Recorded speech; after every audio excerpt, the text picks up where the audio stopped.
Here's a question you're not going to like. Why do you always feel like the reasonable one, and yet somehow the argument never actually gets solved? You walk away thinking you were fair, calm, logical even, and somehow a week later you're having the exact same fight again. Let's rewind. Picture the beginning of a relationship, any relationship.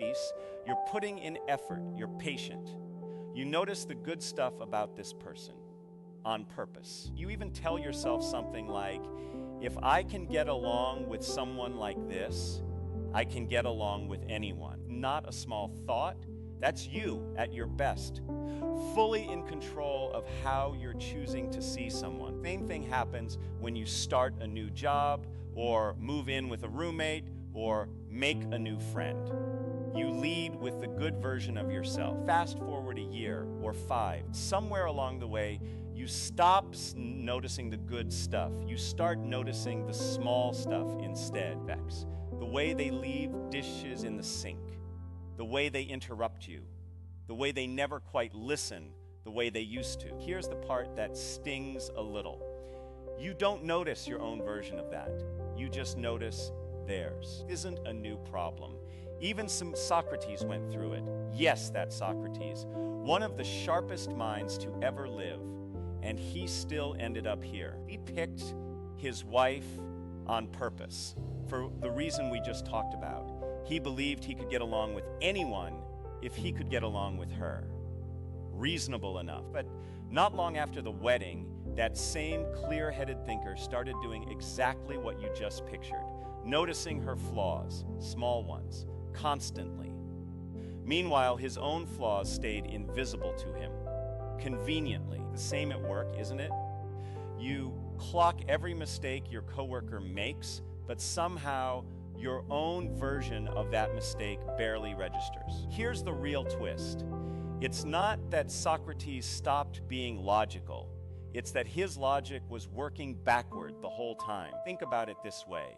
There's an old story about a philosopher who wanted to sail somewhere risky. Sat down and reasoned it out carefully. Every argument he came up with pointed to staying home. Rough seas, pirates, real danger. Then he went anyway. Why? Because he wanted to. The logic never actually decided anything. It just showed up afterward to make the decision look sensible. Exactly what Socrates did with his marriage. He didn't reason his way into noticing her flaws and ignoring his own. He wanted to feel justified, and his mind built the case for him after the fact. Sound familiar? Next time you're arguing with someone you love and you're absolutely sure you're the reasonable one, ask yourself something. Did you actually reason your way to that conclusion?